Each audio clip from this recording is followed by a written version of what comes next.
Hello and welcome to another episode of the Fantasy Writers Toolshed, a podcast dedicated to all things writing with a focus on the fantasy genre. My name is Richie Billing and I've got a cracking and varied lineup in store for you today. We're kicking things off with a look at science in fantasy with author, neuroscientist and mushroom lover, Rachel Emma Shaw. So definitely one if you love a bit of world building. After that, we've got a bunch of interesting calls for submissions for you. And then we'll be looking at all things archery with our resident historian, Aidan Mattis. Then we've got a few community shout outs for you then. Before we finish off with a look at Norse mythology with our folklorists Janina Arndt and Lucy Atkinson. Before we dive in, if you haven't already done so, it would mean an awful lot if you followed or subscribed to the show, if you gave it a quick review or shared it with anyone you think may be interested. It's very much a community-driven podcast, so any support you can give means the world. We also have a Patreon page now where you can pledge your allegiance and get some really cool things in the process. So you can get a copy of a Fantasy Writers Handbook and you can get access to all my fantasy writing courses as well. If you ever have any questions, comments or cases for me, please email in at thefantasywriterstoolshed@gmail.com. And if you haven't already done so, join our community of writers. We have a Discord server and a Facebook group, and hundreds of writers congregate there. Only last week, someone had a short story published after someone else in the group had helped them with it. So connections, it's what it's all about. So to join, just click the link in the description and we'll be chatting with us all before you know it. Lastly, if you like super helpful newsletters, check out the Writers Toolshed, not the Fantasy Writers Toolshed, but the Writers Toolshed, which is a bi-weekly newsletter for writers. It goes out on the 14th and 28th of each month. Usually it contains a link to listen to this podcast, so if you ever want to keep abreast with episodes, this is the way to do it. As well as a link to the podcast, it's packed with free and useful downloads, writing tips, news, calls for submissions, and you can also take advantage of my community shout-outs. So that goes out to about 4,000 people. So if you want some free promotion, join us and send me a quick email. Anyway, let's crack on and dive into a bit of science-based world building. Hello and welcome to a part of the show focused all on world building, and we'll be looking at all different aspects of building a fantasy world to help inspire you and to give you the tools to essentially conquer this beast of a job. And today we're going to cover a topic that I don't think gets the attention it deserves, and that is science in fantasy. Now, when we think of the fantasy genre, we don't instantly relate it to science. Probably we stray more towards magic, and it's a fantasy anyway. So if there's a flaw in our scientific knowledge, then we can just shrug and just say, well, it's a fantasy, so don't worry about it. But there are many elements of a fantasy world that do require some scientific thought. And I'm not a scientist whatsoever, but I know someone who is. And that is neuroscientist and fantasy author Rachel Emma Shaw. Rachel, how are you doing? I'm doing great. Thanks for having me on, Richie. Oh, thanks for joining me. I've met Rachel a few weeks ago at FantasyCon, and she is the author of Last Memoria, which I believe was an SP FBO finalist in 2020. Is that right? Yeah, you got it. Oh, I always get that abbreviation wrong all the time. Well, at least you can say SPIFBO. We have this argument in the community whether it's SPFBO and SPIFBO, and the second one just makes me cringe. SPIFBO. Oh, don't say it. Don't say it. Yeah. So Rachel also has a brilliant YouTube channel called Science in Fantasy, and she'll be joining us for a few episodes to discuss the influence of science on the fantasy genre, particularly when it comes to world building. So we'll be looking at magic systems and evolution. But today we're going to have a look at the general influence or the role that science plays when it comes to building fantasy worlds and fantasy writing as a whole. Rachel, why don't you tell us a bit about it and the influence it has?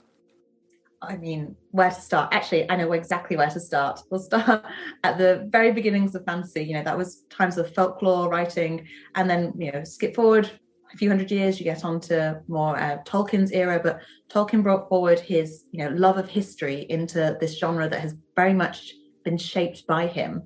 And I feel like we've always been playing catch up with the science ever since, because it's almost like there are lots of people who have a passion for science now who are starting to recognize that there is a space for science in fantasy. And so it's only been in more recent times that we're starting to see them bring their passion in whatever format it is, whether it's, archaeology or,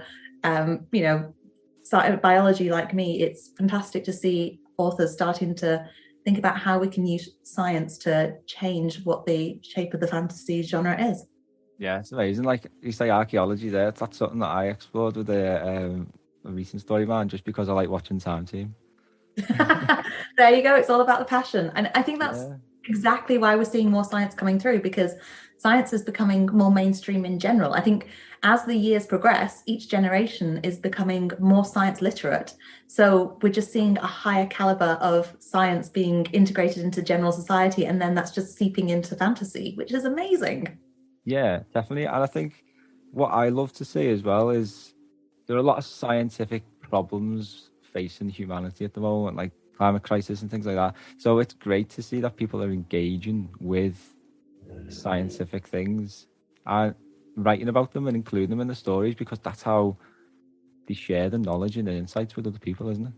Yeah, and I think we're seeing almost a science activism in not all. Like fantasy, it's a bit of a tough nut in that sense. We have some readers who are like, just stop. I go into fantasy to escape. I don't want your climate change messaging there, which is completely viable. If you are looking for escapism, you want that in your book. You do not want to be feeling guilty about air pollution.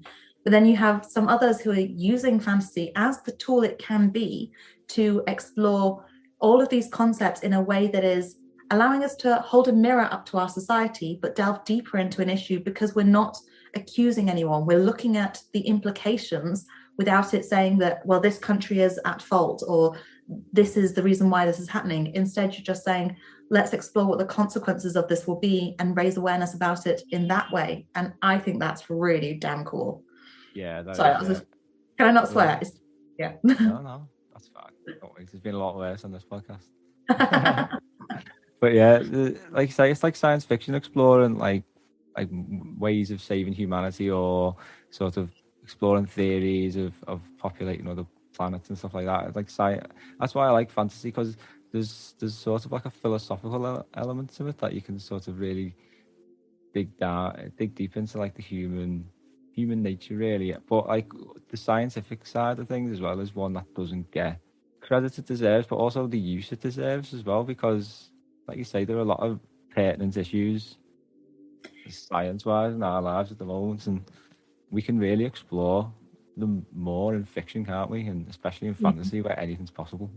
It's funny you should bring up science fiction, because we've seen science used obviously in science fiction a lot in the past, and it's almost as if people thought, if you're going to use science in your fiction works like that, it has to be in science fiction, and no, leave fantasy for the dragons and the wizards.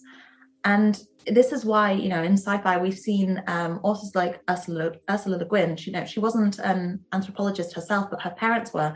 And a lot of her stories had that analysis of behavior in that sense that came from the passion that she was brought up with. And that was almost commonplace in sci-fi for so long. And yet we just haven't seen similar in fantasy until in more recent years, I think. Why do you think it's important for writers to consider sciences like biology and physics and things like that when they're writing and designing the sort of these worlds? So many reasons. I'm going to stick with there's reasons like why it's good for, in general, the fantasy genre and for readers out there, but let's cut to the heart of this and say why it is good for you as the author to do this. And that's because it's a fantastic tool for making your world seem more unique. Now, we've all seen Tolkien-esque lookalikes. And like I said, if you're just writing to a niche of people who just want more books that are like a book that they've already read, then by all means, those ones, there's a place for those books. But if you're the kind of author who wants to create something that is different, that has a different feel to it, that you can stamp your badge on and say, this was mine, then using science is a fantastic way to do that, because there's so many avenues of science that have been unexplored over the years. So yeah, that's the selfish reason why you should do it. No, I totally agree, because it's becoming harder and harder, isn't it, to find unique and original angles. And the science sort of strand hasn't really been explored enough. So there's loads you can do, really, isn't there? I just can't champion it enough. So in SPFBO, when I was getting the reviews back in the finalist stage from all the blogs and that involved, I was amazed to see one common thread come in. You know, whether or not they liked the story or they got the characters, the one thing all of the blog teams agreed on was they said, it is so unique. There was someone who said it was probably the most unique fantasy book he'd read in years. And the reason for that was the concept of Las Memoria is about memory thieves. It's about the consequences for identity of losing memories. I was tackling concepts like dementia, but instead of doing it in the real world, where dementia is a very triggering thing to talk about, asking someone to consider whether their grandfather is still their grandfather when their grandfather has dementia and doesn't have their memories anymore is quite a heartbreaking thing to think about. But if you do it in a fantasy setting with a memory thief who can take memories, can create new memories, you're asking questions of identity there. It allows people to explore the concept of identity in a new way, with a new lens. And it was entirely my neuroscience background that led me to create that kind of story. Yeah, sounds amazing. I'm gonna have to go and check that out now. Haha, yay, new reader. No. Yeah, so how did you find that process then, like being so focused? Like, I'm guessing you've had to have a good understanding because you've got that science background, haven't you? So tell us about your process then of design and that sort of system. Oh, for designing the memory thieves, actually, there's a better way of doing this, because the memory magic, that was, there's a level in there where you say, okay, well, magic has to take over at this point, science cannot explain that. But there was a concept with the memory magic that had a lot of science base to it. And this was that the people who could steal memories, it wasn't just the memories of people that they could access, also creatures. Also, that meant that, that one of the characters, she could touch someone else, and she could touch a horse, and she could calm the horse down because she'd take away any bad memories that were making it fretful. But she could also do this when it came to plants. Now, plants don't exactly have, they don't have memories, not in the sense that we do, but what they have is the ability to, sense the environment around them like we can, and then retain information about the environment around them, and even learn from the environment around them. So they do this thing called habituation. Some plants where they have a response that where their leaves curl up if something touches them, and then if you touch them too much, then you see that they stop curling because they've habituated to the sensation of touch. So that's retaining some sort of memory storage. So I used this in the world, and I had a race of people, the memory thieves, who could alter the ability of the plants to kind of remember, if you will, these senses. So you could trick them into thinking that sunlight was coming from a different direction, and that meant that they lived underground, so they could access the plant, and they could trick the plant to also, as well as growing above ground, to also grow below ground, which means that they could get the plant to grow fruits underground so that they didn't have to go up to the surface to forage from these. And so that's how science inspired me to come up with cool uses for the magic. Yeah, that's amazing though. I've never heard anything like that. It's really, like you say, unique. There you go. Yeah. I think bonkers is another word for it, but so what point in the process then of building your world did you decide, or the scientific considerations, like what point did you consider them, or honestly, did you build it around that at the beginning, or did it something that just developed as the story unfolded? I never actually thought about it. It wasn't until about 3 months ago, when the idea for my YouTube channel hit me, that I actually realized what I'd been doing in my writing that was making it so different. Because it's bizarrely enough, it was only then when I've been thinking, I know I'm doing something odd, I don't know what it is, and I know that whatever I'm doing that is odd would be a great thing to share with others in some media format, but I just had no idea what it was. And then I was talking to a friend as we were walking around my favorite local forest, And it suddenly it hit me as I was talking to him that I was combining science and fantasy, and that would be a fantastic angle to make a YouTube channel about. And so, yeah, it was a very natural process for me that just came out of something that I loved. But that doesn't mean that if you're a non-scientist that you can't do it also, because it's your passion. You're just putting what you're passionate about into your story. So, whether you're interested in geology like N.K. Jemisin, or you're interested in, I don't know, the evolution of creatures, you're obsessed with insects, or in my case, I have this weird fascination with fungi, and the next book has a huge fungal element to the story where I've got thousands of different species. So it's just about putting your passion into the story and not being afraid to let that make your worlds crazy. Yeah, that sounds great. I like the fungi idea, because I really like the idea of fluorescent fungi. Yes. So the fluorescent fungi are cool.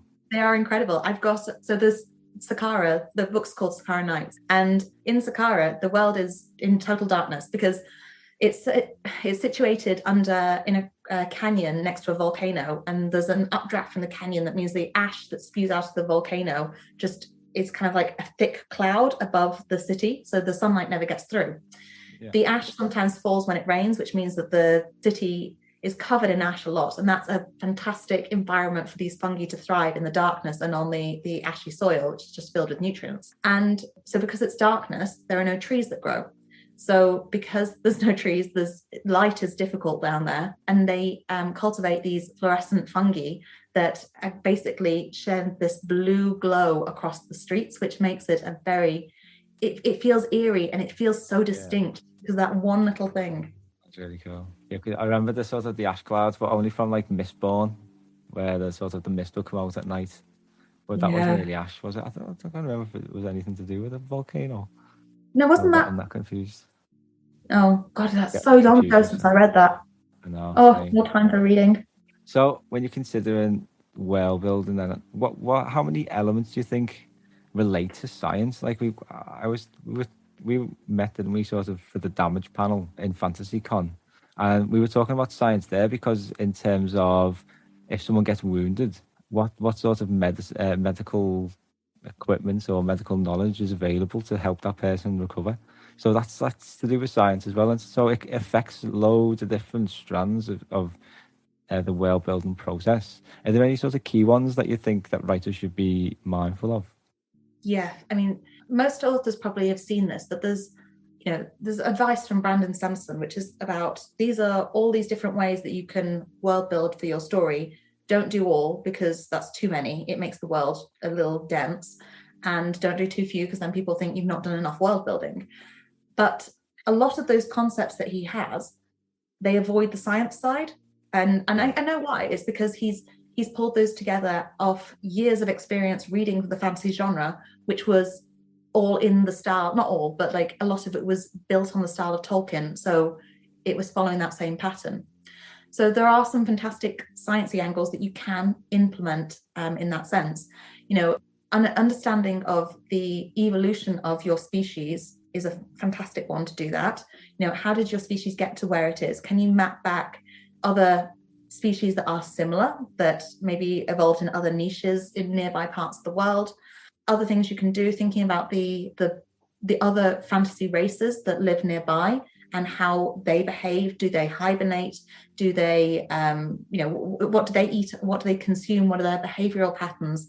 You don't have to do it for too many. I'm not suggesting that there are millions of different species in our world. I'm not saying you should create millions of species for your fantasy world. That would get a little insane. But think about different niches. So, we have horses, and all too often in fantasy, we use horses because they are a simple solution. But actually, could something else have evolved? Perhaps a flight means rather than a horse means, land traveling. Other things, I love healing as a subject when it comes to fantasy. I think understanding, I did a video on YouTube on childbirth and fantasy and magic, and about how it boggles my mind how few fantasy books actually have a magic system that would help childbirth. And I did a Reddit post about it, and loads of people commented on the Reddit post, but they all did about like maybe pregnancy and stuff, but no one, like, in fact, very few managed to find a book that had a magic system where the magic was being used to make childbirth easier. Now, when you consider that childbirth was such a problem for so many, so look, and not just the women, you know, the husband was like losing their wife, you know, it's a horrendous thing. You know, the children were dying, the mothers were dying. It was just traumatic. And yet we have people with these fantastic magics, and no one would have thought at some point, how can I apply this to one of the biggest problems that we have here? Yeah. You know, it's a logical step that they would have made, unless they are a society that is really heartless and they do not care for some reason. So it's thinking about those kind of implications. It's amazing. We could go on for ages, couldn't we, chatting about all the different strands, but we will in the next few episodes focus on some of the other bigger ones. And next time around, we're going to look at magic systems and science, because for me, it seems like a bit of a contradiction of them two things, or at least there's a conflict between them. Rachel's got some brilliant points we're going to discuss in the next episode. So, Rachel, thanks very much for joining us today. How can we find out more about you and your writing? I guess the YouTube would probably be the best place to start. It's just called Science and Fantasy. Search my name, Rachel Emma Shaw. That's my author name. So also my actual name. I don't know why I said it like it wasn't the same. I couldn't do a pen name. I just couldn't lie about it. I forget. So yeah, if you want to find me, I've got my books, Last Memoria, Scars of Cereber, and Sakara Night. Thanks very much again, and thanks for listening. Thanks for having me. A big thank you to Rachel for sharing her scientific wisdom there. Rachel will be joining me again in upcoming episodes for more science-based world-building chats. But now it's time for some calls for submissions, and we've got a few interesting ones this episode. Black Hair Press is currently looking for dark speculative short fiction or weird horror. Head to blackhairpress.com to find out more about that one. Synthetic Reality Magazine is looking for science fiction, fantasy, slipstream horror, sword and sorcery, and surreal fiction stories up to 5,000 words. Just head over to syntheticrealitymagazine.com. You can find the submission guidelines on there as well. BMR Books has recently reopened for submissions for a themed anthology, which is tentatively entitled Samhain Sorceries. The concept for this book will be sword and sorcery, where Samhain/Halloween is a big part of the plot. They're looking for stories between 4,000 and 8,000 words there. Stelliform Press is looking for novels with a focus on climate issues, which I really like the sound of. I think that's very important now. Novellas, novels, short story collections, what they're looking for, and they do pay advances and royalties. So just head over to stelliform.press to find out more there. And new publisher Muddy Paw Press is looking for short stories up to 5,000 words, as well as novels. Just head over to muddypawpress.org and find their submission guidelines. Good luck if you do submit. If you find success, please drop me an email to let me know so that we can celebrate. And we're going to dive right into our next part now. And once again, we're drifting back to the medieval period for an in-depth look at archery with medieval historian Aidan Mattis. Hello and welcome to another dose of medieval history with our resident historian, Aidan Mattis, from the fantastic Law Lodge podcast. How's it going today, Aidan? Good. Very good. So last time we spoke about diseases of the Middle Ages, didn't we? And the general way of life that contributed to the development and spreading of diseases. And that I found it fascinating, and it's hopefully you've out there enjoyed it for the sort of world-building inspiration and ideas. And we're going to carry on that train today. And I wanted to ask you about archery in the medieval era because I think it is often misportrayed as... A little bit. Just a little bit. A little bit. So why don't you take it away, Aidan? Yeah, sure. So, archery, obviously, as a method of warfare dates back, couple thousand years. You get biblical accounts of archery, you get Mycenaean, Greek, and Egyptian accounts of archers being involved in battles. But the Middle Ages is, I'd say, the period that is most commonly associated with archery. And it's simply because I think it is this period during which archers are most portrayed in actual art and in literature. And you get, obviously, the tale of Robin Hood from around 15th century England, which comes from a poem about this character, Robin of Locksley, who's an English yeoman. And the way it kind of made its way into modern literature and modern fantasy writing is very much through Lord of the Rings, through Tolkien. And, he's got the archery is the central concept of Lord of the Rings. But the archery practiced in Lord of the Rings, in many cases, is very much this ranger type archery where you've got this highly skilled marksman who's very much a Robin Hood kind of character, very skilled with the bow, who lurks through the forest and ambushes people. And that's where the Rangers of Athelion and all that come from. And while there were certainly archers who were that capable with a bow, who could draw a full length yew longbow and hit somebody dead in the forehead at 100 yards, that existed, but it certainly was not common. And much more often you'd get, for example, just to keep on since we're talking about fantasy, to keep on the Lord of the Rings path, what you see for example, in the Peter Jackson adaptation, if you see the Battle of Helm's Deep, the archers just firing off mass volleys from the walls and tons of arrows bouncing off of plate armor, and it basically being nothing but a slight impediment to the enemy advance. That is what medieval archery was for the most part. And the average bow used by the Nordic peoples, by the Vikings, by the Normans, by the French, the Germans, the bows they were using up until they adopted the crossbow. And in some cases, like the Vikings did not ever adopt a crossbow. It just wasn't a practical weapon because the Viking method of warfare was based around these very fast, amphibious invasions and taking the enemy by surprise. Vikings didn't like to lay siege, and they fought in shield wall formations for the most part. And that's why the Viking Age kind of dies out after 1066, is because the mounted knight took precedence, and that's just not how the Vikings fought. You couldn't take a horse on a longboat; it just wasn't going to work for you. But so most of the bows used throughout European history were 30 to 60 pound draw weight. Would definitely be enough they were mostly just basically hunting bows. And they would be enough to take down a completely unarmored deer, but by no means were you going to be, penetrating chainmail and plate mail with that. You could even possibly not penetrate, at enough distance. If you were at even the slightest angle, it would bounce off of leather and just leave a little scratch mark. Even swords could be stopped by a gambazon, which was just 5-6 layers of linen stacked on top of each other, or wool.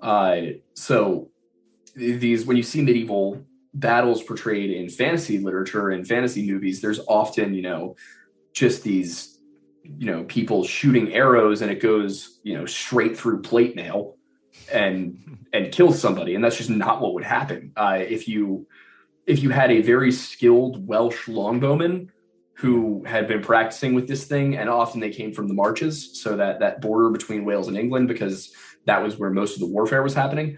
And that was where you essentially were having people recruited from by the English and the Welsh.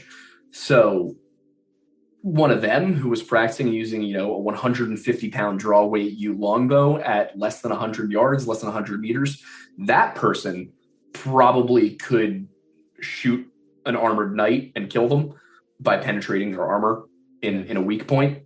But it wasn't going to be, it just wasn't efficient in medieval warfare to use that kind of tactic.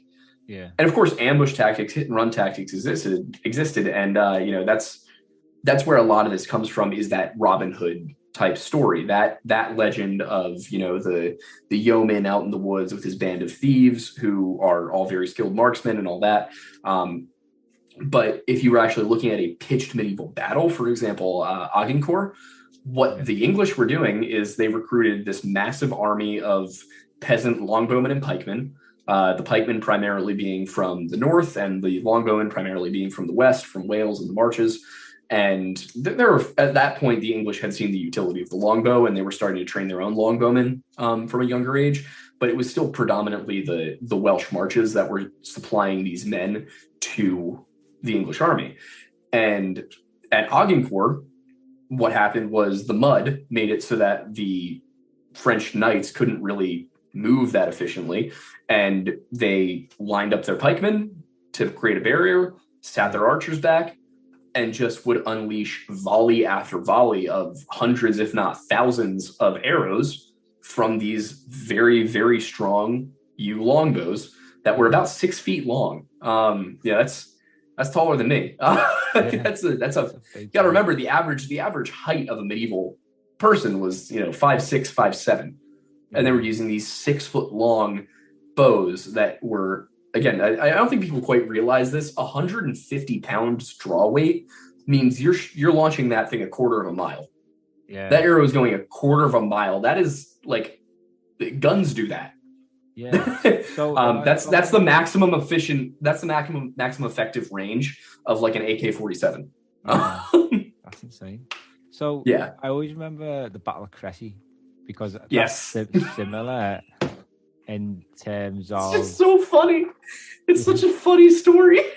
Yeah, because that was similar because it was more of a tactical advantage, and they couldn't get up the hill. Mm-hmm. Yeah, the French couldn't get up the hill at the English, and they just basically unloaded on them. Is that is that what happened? Yeah, I mean it's very similar to what happened at Hastings as well. You had the English sitting up on a hill with their pikemen out front, and they would have their archers also drive stakes into the ground in front of them. So they didn't even really always need their pikemen. They already had their stakes, which would get you probably an extra volley during a mounted charge, the extra seconds it would buy you.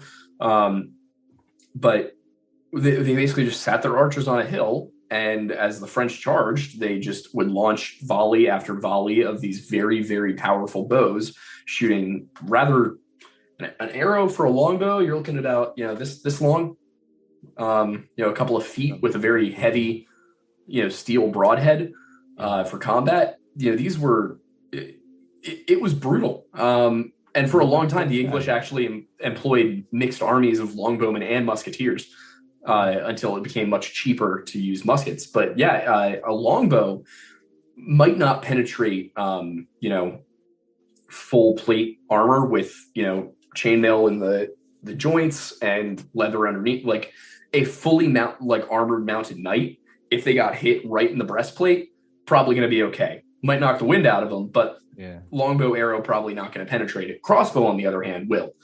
But a longbow isn't going to do that.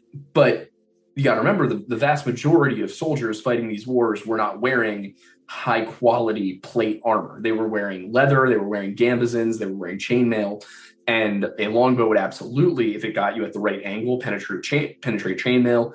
And within 100 yards, this is like getting shot with a gun. And the other thing that would happen is, and the reason the English were so effective and the reason that the longbow became this mythical weapon that's so commonly used in fantasy literature is because it was accurate, it was powerful, and it was just like more reliable. You could hit somebody at a range that there was no possible way they could hit you. So the English had this advantage with their armies where even going up against other well-equipped, well-trained, well-funded armies, they were going to be able to get off, even at an army of like a French army, like that would be primarily on horseback, they'd be able to get off 4 or 5 volleys before the French would even hit their lines. And you got to remember also, the knights themselves were armored, but the horses weren't. Yeah. They might be lightly armored with like cloth and leather, but you weren't going to have a horse riding around in plate mail. That's something that's been completely fabricated that would happen. That was like for jousting. This thing is, a lot of the sets of armor that we have that survive from the Middle Ages are tournament sets. So for a long time, people were like, oh, that's what combat armor looked like, but that's probably not true. Yeah. But yeah, so the English had this advantage where, they could start hitting your army while you were a quarter mile away from them. And then what are you going to do about that? But that was the primary method of archery warfare. Was the second you thought you could hit them, you were just launching volleys at their infantry as they approached. And the Vikings would do this. They would do this from their ships. They would do this from behind their infantry lines. They would just get lots and lots of these very relatively weak bows. But it's a lot harder to advance if you have a shower of arrows coming down on top of you. And the Vikings actually used the longbow used the bow as suppressive artillery very effectively. We have lots of accounts of the Vikings, landing a force and then, putting some archers behind their line and just launching arrows to keep the enemy's head down. Whereas the French and the Germans took a bit more of they used the crossbow very extensively. And that was a weapon that obviously took a lot more time to reload. So you're going to aim your shots a little bit more. But against an army that their bows outranged yours, that just wasn't an option. And there's the example of Cressy, for example, where you had the French send up their Genovese crossbow mercenaries. These were arguably some of the best crossbowmen in the world. Yeah. And they couldn't get to firing range because they were just getting torn up. They were just getting turned into Swiss cheese by all of these longbow arrows that were just raining down on them. And even when they would turn around to they had those big Pavis shields on their back. Yeah. Even when they would turn around to reload and have that shield that was supposed to protect them from arrow fire, the longbows would penetrate those shields. So it was just this crazy powerful weapon that only really faded out of popularity because it was much cheaper and it took a lot less time. And that was really what it was the time that it took to train a longbowman. It took 15, 20 years to get somebody to the point where they were going to be effective in battle as a longbowman. You could train somebody to use a musket and fire in a volley in 2 weeks. So that's why musket warfare took over for as long as it did. And that's why as time has gone on, we've seen the evolution of, we use snipers a lot in modern combat, but obviously not everyone we employ in the field today can be a sniper because it takes years to train to that level of skill with a rifle. And with a longbow, it was the same thing. It took a lifetime of learning. And that's why, that's one of the reasons why in Tolkien's work, in even like John Flanagan, The Ranger's Apprentice, even in that work, you're looking at very small numbers of people who have this very high skill level with a bow. Yeah. And it's very cool what they've done with fantasy literature and with fantasy film and media, where you have these examples of all of these, super talented archers having, their ambuscades set up and all that. But that was not the majority way that this was fought. That was the very rare exception to the rule of using it as the same as basically suppressive machine gun fire is used today. Yeah, it's fascinating. One thing I wanted to ask you about as well, I did a bit of archery a couple of years ago now with a guy who used to shoot for Great Britain in the young sort of Olympic team. And he taught me so much about it. So like the armor that you wear and things like that. One thing that's stuck in my mind is the quiver and the position of the quiver. Because everybody has in fantasy the quiver on the shoulder, or if it's on the sort of hip, you've got them pointing the wrong way. So you've got them putting back behind you. So when you come to get an arrow, you've got no arrows left in your quiver because you gotta it's totally messed up. It's likely that quivers obviously were a real thing. They were used, but they were probably used more in hunting. So because it's going to be very hard to run with a quiver because your arrows are going to be whether it's on your back or on your hip. When you would get into combat, you would literally you would have either basically a box that you would set on the ground that you would throw all your arrows in, or more commonly you would just take your 24 arrows you brought with you and just shove them point first into the ground. So that you could just grab them really quick and knock them straight to your bow. it's really cool when you see Robin Hood, lean back and whoever's playing him at the time and just like knock an arrow and 500 yards into the eye of some armored knight through his like slit in his visor. But that just wasn't what happened. Quivers definitely existed, definitely used, but probably not in combat, especially in the set piece fighting of the high and late Middle Ages. Now, if you're looking at like the Viking Age, that's where you would see a quiver used more in the way it's portrayed in fantasy literature and media, is this mobile kind of thing. But it certainly wouldn't be facing back away from you, because then you're just going to lose your arrows. They were also used for horseback very commonly if you were shooting from horseback. But even then, a lot of the times you would have your quivers mounted up on the shoulders of the horse or on its flanks next to you, just straight up to prevent any of the arrows from falling out. But yeah, it's the whole idea of the way quivers are portrayed and used in film media. It looks really cool, and it creates a very like cool picture in our heads when we read it, but it's not even remotely accurate to how the battles were fought. Yeah, it's all about speed, isn't it, in the battle? Yeah, so exactly. You don't want to be wrestling with your quiver and then it's slinking down your back and you can't quite reach. You gotta be like oi Jimmy, can you fix my?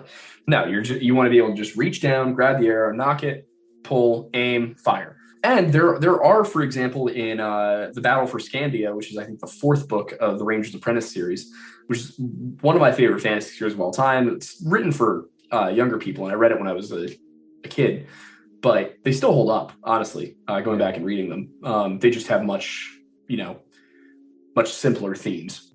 So, but there's a very vivid scene in that where Will, who's a ranger's apprentice, he's this younger version. Essentially, if you think of the Dunedain Rangers from Lord of the Rings, that's basically what John Flanagan was doing, but with this kind of different, more politicized system where they're kind of like a sheriff almost.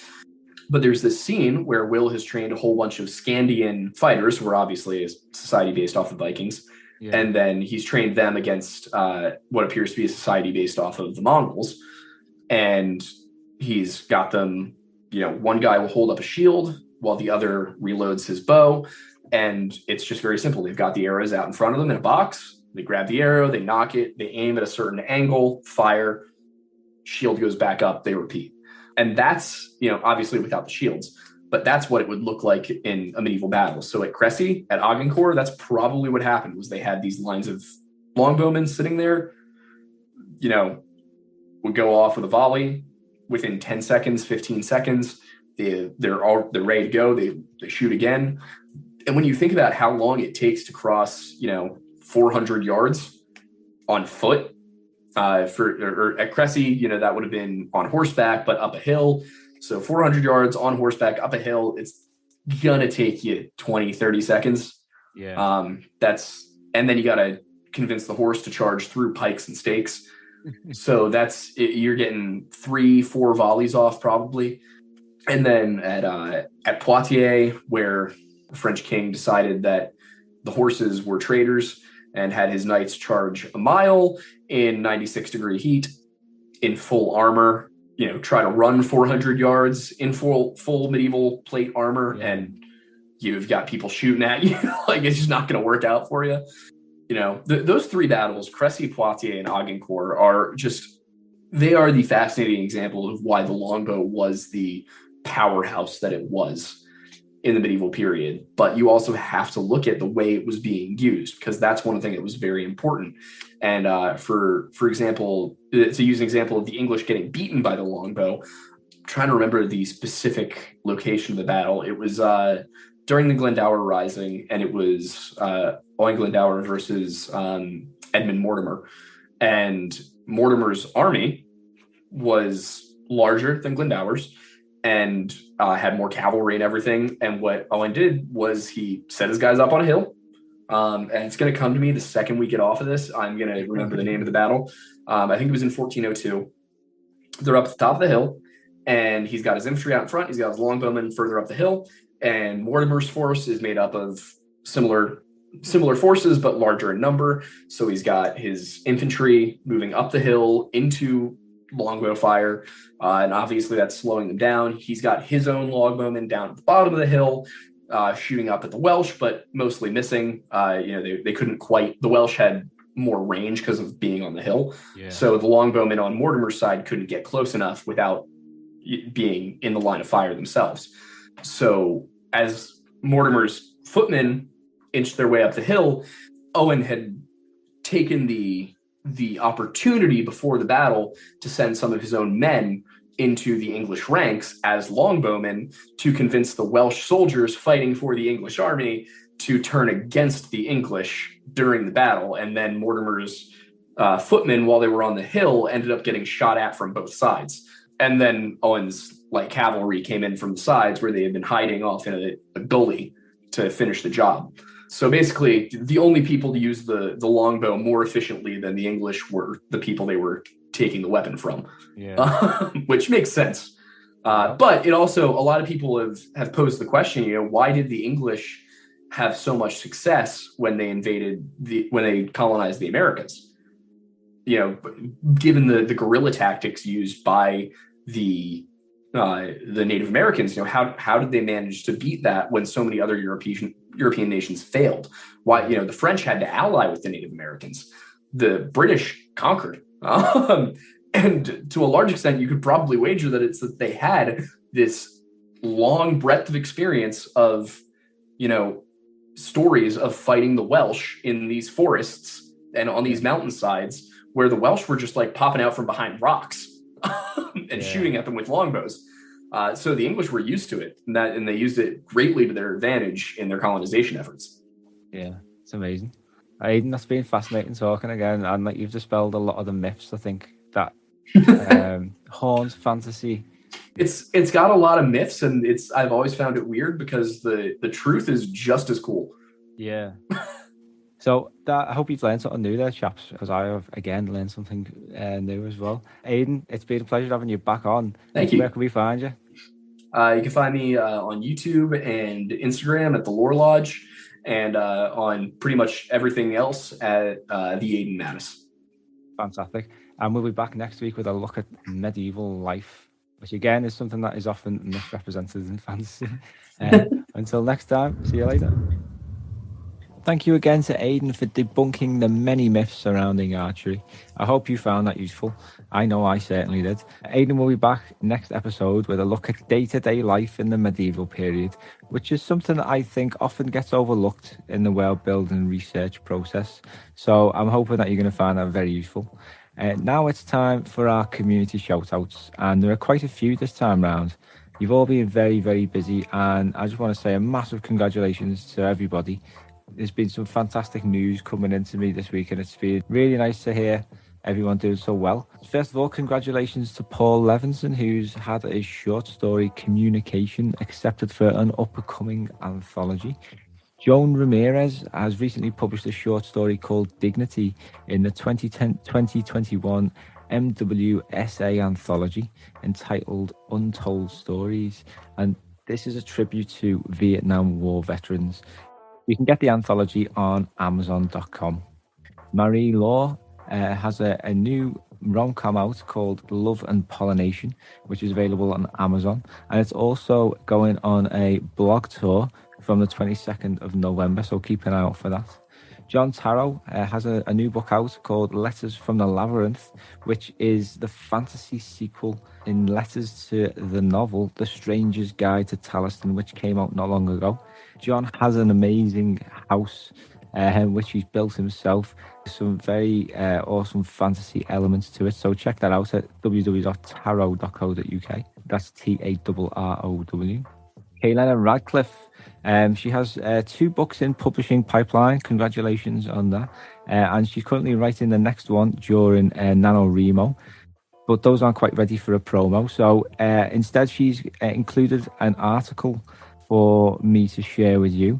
It's called Chicken Soup for the Self-Motivated Soul, and it's all about self-care. I've had a check out of it, and it's amazing. Chelsea Jones has a brand new SFF farce called Blazing Coffins, And this is the first in a series called The Monster Twins. And apparently this is the first plug to the world of the book. So congratulations, Josie, and please go and check that book out on Amazon. Alex Greenwood, who's been on this podcast in the past, a very nice guy, is about to release book 8 in the beloved John Pilati mysteries. Well, I always call it Pilati. I called it Pilati deliberately there, but I know it's actually Pilot. But me and Alex had a bit of a laugh about that. So yeah, book 8 in the John Pilot mysteries. Pilot's Faith is the name of the book, and there's currently a giveaway on Goodreads, and you can also order on Amazon. A big congratulations to Lucy McLaren on the impending release of her YA fantasy, A Child's Awakening, and that's due for release in May 2022. Sounds strange saying 2022. Bit of a tongue twister as well, so I'm not looking forward to that in a few months. But pre-orders have recently gone live. You can head to Amazon, Barnes & Noble and all the rest to get your copy. A big congratulations to Sherry Beck on the release of her new book, I Am Journey, available on Amazon. And congratulations to John Roseman on the release of his novel, Dreamfarer, which is the first in a series. Check it out on Amazon. It does sound very intriguing indeed, that one. Alana Gomel, a new short fantasy novel, is coming out later this month with Gypsy Shadow Publishing, titled Black House. Congratulations there. A.L. Secord has a second book in the series called Of the Stars, which is a paranormal romance, and that's coming out on the 30th of November. Check that one out on Amazon. Jane Bigelow has a new book out called The Most Convenient Corpse, which is available on Amazon, and it crosses genre lines with elements of fantasy, alternate history, and suspense. Stephen M. Phillips, congratulations on a new book, The Beast, the Messenger, and the King, which is a fantasy adventure. It came out this week on Amazon. And Stephen's also put together a really great post on his experience getting this book ready for release, which you can read on his site, stephenmphillipsauthor.com. John Milligan has just released a book of short stories called Sweet and Sour. Congratulations, John. You can get that one on Amazon. And Craig Deegan has a new series out called the Cracklock Saga, which is an urban fantasy series that bridges YA and adult markets. The two books in that series are Fae or Foe, and the second is The Lost and the Departed, both available on Amazon. Well done again to everybody. If you've got any writing news out there you want to share, please drop me an email at the Fantasy Writers Toolshed @gmail.com, and I will, of course, give it a plug on this podcast and also on my newsletter, The Writers Toolshed. So you can find the links in the description. Now I think it's time for a bit of Norse mythology, which has grown exponentially in popularity of late. I absolutely love a bit of Norse mythology, and I've been very excited to bring this part of the show to you today. Delighted to welcome back once again Lucy Atkinson and Janina Arndt. Welcome to our folklore and mythology segment of the show. And I'm delighted to be joined again by Janina Arndt and Lucy Atkinson from the Fae Fellows podcast. How are you both today? Oh, we're great. Lovely day today. Yeah, it's not thanks bad. for having us. Yeah, very welcome to be here. So we're going to talk about Norse mythology today, because I don't know about you guys at home listening, but everything seems to be Norse this, Norse that. I think we've had a few big TV shows, haven't we, in the last few years? We've got Vikings. I love Vikings. I thought it was fantastic. And Last Kingdom as well is another excellent one. And I think everything down to like the style, tattoos, everyone just seems to be embracing Norse mythology, the Nordic life. And I thought it would be, considering this is one of our first episodes sort of on this topic, it'd be a good one to tackle because everyone just seems to be drawn to him.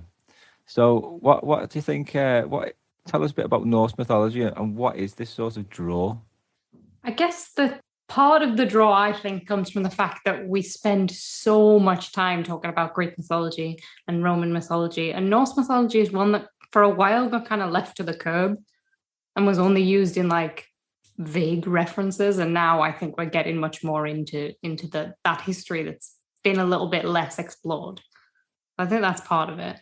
Yeah, you're not taught it at school so much. So most people discover that for themselves, and that's why they probably just enjoy it more, because they conquer that for themselves, and then it's suddenly a thing they're interested in. Like, people read the Marvel comics, people watch the films, and then they go, oh, where's that from? I don't think I've heard of this.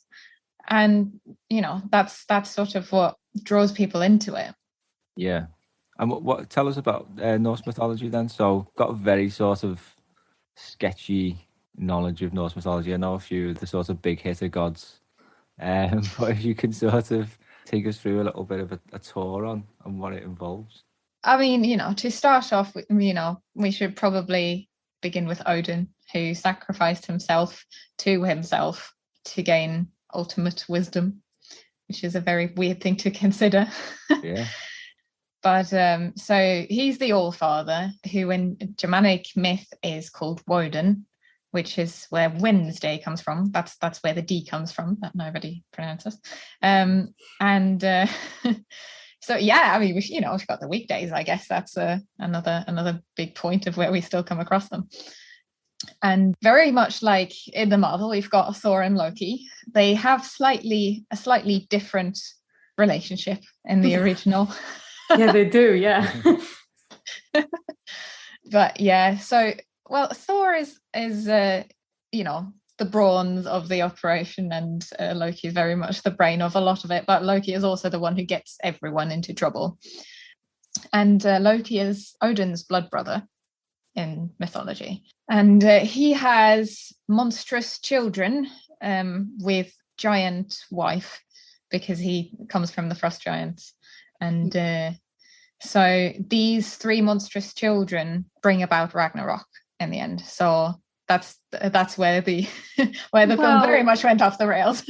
I don't know if they definitely bring around Ragnarok. They are involved in bringing around Ragnarok, but they don't do it on purpose. Well, sort of. I mean, they are very much abused by the gods throughout their lives, and they very much start out as good creatures. Especially Fenrir the wolf is very kindly towards the gods and just says, I want my own freedom, and they don't give it to him. They trick him and bind him, and so he swears vengeance.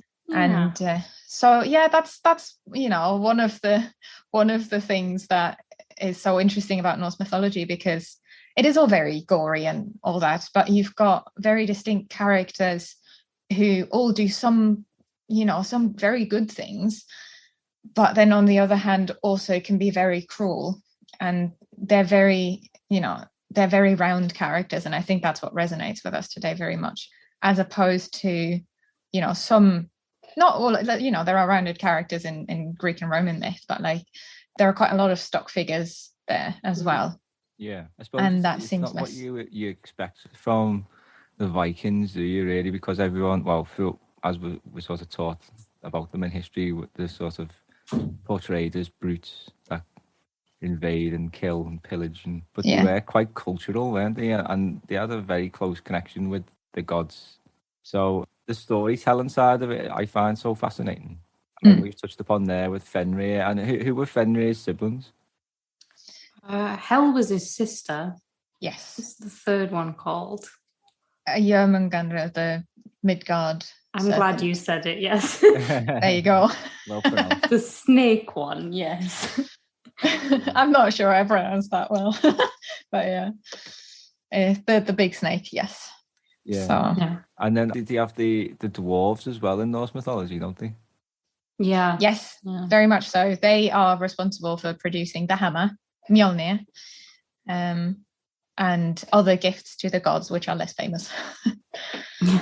And so the Norse mythology then, it was obviously very important to Scandinavian people at the time, and it was very much at odds with the main religion of the era, wasn't it? It was Christianity. It hasn't really survived as Christianity has. So what do you think of the threat was to Norse mythology? Why didn't it survive, whereas other sorts of belief systems did?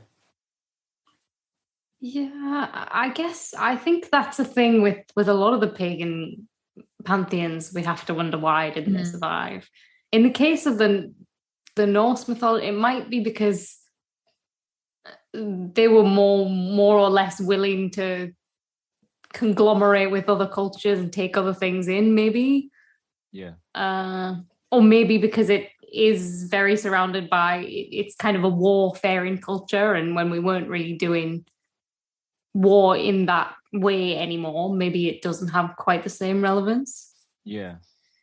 I think it's a lot of it is also, what the sources are that we have left, because, like with the Celts and such, they were very much oral tales, and like, the bard in that, in that culture, both in, in Icelandic culture and in Celtic culture, it was very much a question of retelling the tales in a long narrative poem.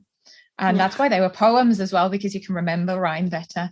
So, and a lot of that was lost, always depending on who is the bigger, invading force, really. But then how it kept being suppressed is also that a lot of creatures were put into folktales and then portrayed as, as bad and horrific, like trolls, for example.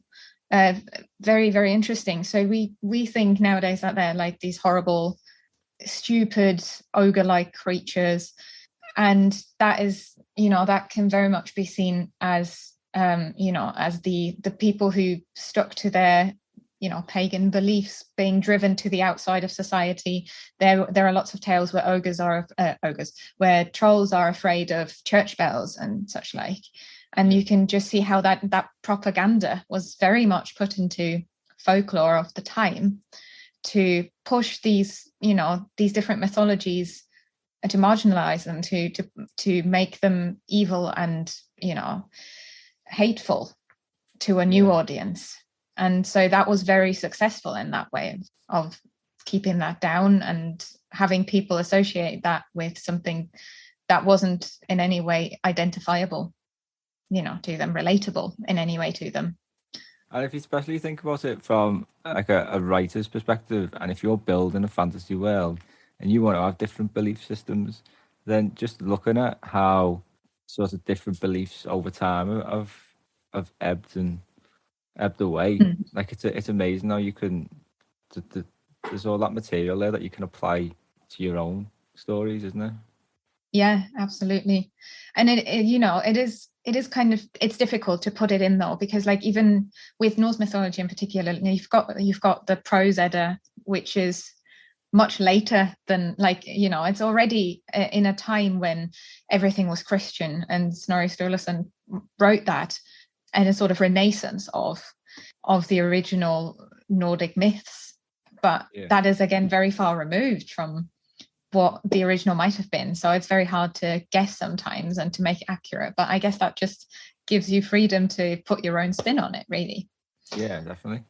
We mentioned at the start about this new wave of interest in Norse mythology. So can you give us any examples of how it's being applied in more modern fantasy writing? The kind of start of the new wave, I think, came in the Marvel films, as you mentioned earlier. And you get a lot of portrayals of Loki. Loki's the one that comes up the most. Yes. In a lot of books, Loki gets around. But the one that I think of is American Gods, Neil Gaiman's American Gods, and how that deals with a lot of different pantheons.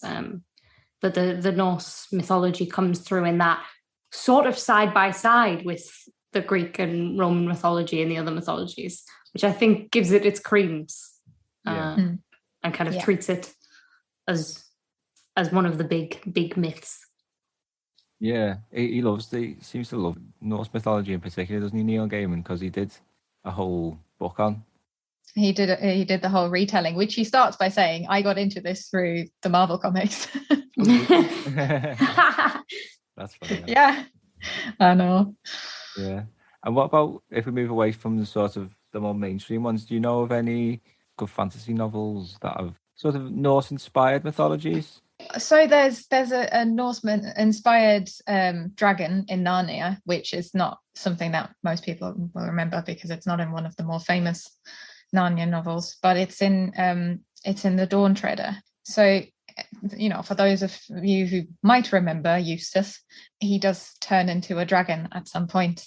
That sort of sends him on a character journey, and that is that is really interesting because the man turned dragon is a very Norse idea. So there are a lot of tales of, for example, Fafnir is turned into a dragon because of his greed for gold, right? And that's where we, also, the gold hoarding dragon is more of a Norse idea there. So yes, Smaug, it could be counted as an example of that. But so yeah, and the dragons of Norse mythology are very much, especially Fafnir, are very cunning as well, which is what we get that sort of main feature in dragons from nowadays still. I just find that really interesting, the man dragon connection that doesn't so much appear in other mythologies.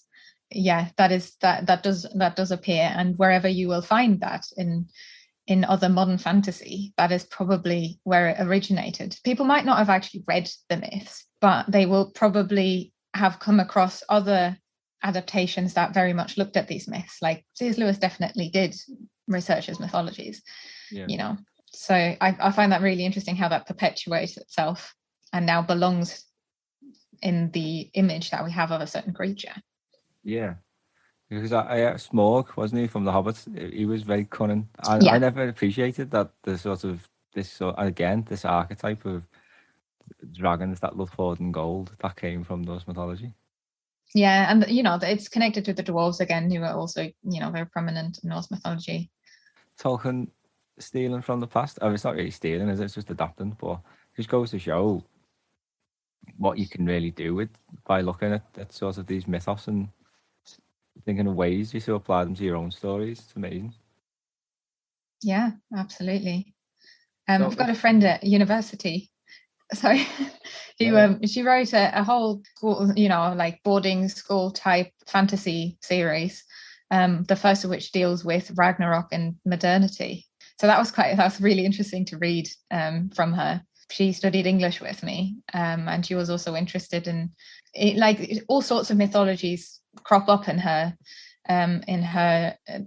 books, and in that instance we've got like other gods facing the Norse gods when Ragnarok happens. So that I thought was just really interesting. So that really was an inspiring creative process to watch. Yeah. Anyone wants to go off and learn more about Norse mythology, have you got any material that you'd recommend checking out?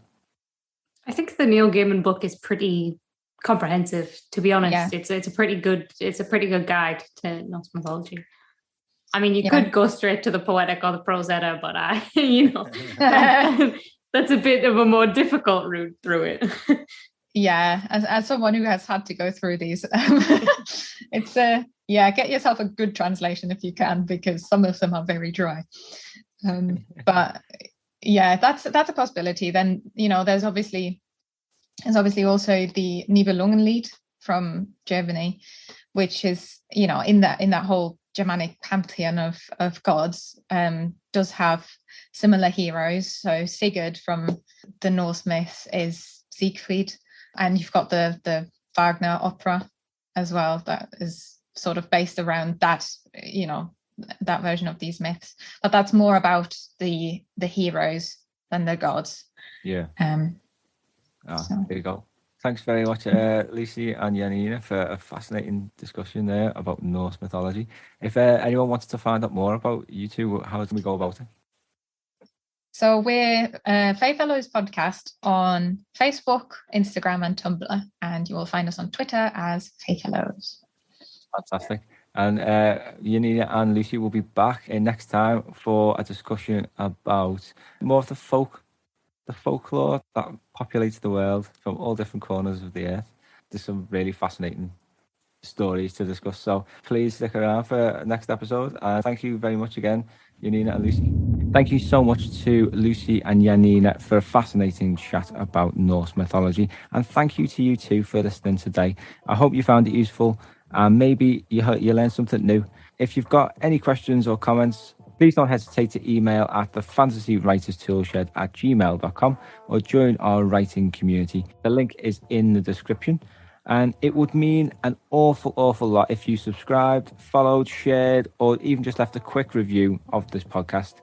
And if you'd like to get some cool things like my book on writing fantasy, a Fantasy Writers Handbook, and access to all my fantasy writing courses, check out our Patreon page. Again, the link for that is in the description. We're back on the 28th of November with a look at day-to-day life in the medieval period, and a look at magic and science, and a thorn in the foot of every writer, getting book reviews. So until then, thanks for listening and happy scribbling.